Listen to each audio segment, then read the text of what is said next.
BRS అధినేత మాజీ ముఖ్యమంత్రి కేసీఆర్ వైద్య పరీక్షల కోసం యశోద ఆసుపత్రికి వెళ్లారు. సీజనల్ ఫీవర్తో బాధపడుతున్న ఆయనకు వైద్యులు పలు పరీక్షలు చేశారు. ఆయన వెంట ఆయన సతీమణి శోభ, కేటీఆర్, హరీష్ రావు, మాజీ ఎంపీ సంతోష్ వెళ్లారు. గతంలోనూ కేసీఆర్ యశోద ఆసుపత్రికి వెళ్లి వైద్య పరీక్షలు చేయించుకున్నారు.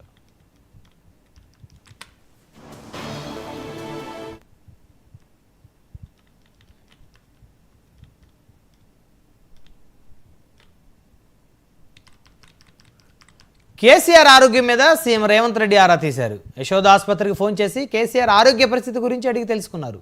మెరుగైన చికిత్స అందించాలని వైద్యులకు సూచించారు. కేసీఆర్ త్వరగా కోలుకొని ప్రజాసేవలో కొనసాగాలని ఆయన ఆకాంక్షించారు.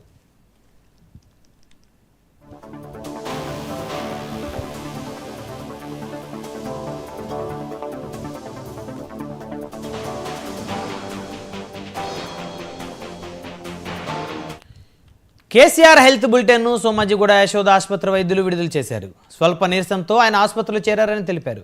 హై బ్లడ్ షుగర్, తక్కువ సోడియం లెవెల్స్తో బాధపడుతున్నారని పేర్కొన్నారు. ప్రస్తుతమైన ఆరోగ్యం నిలకడగా ఉందన్నారు.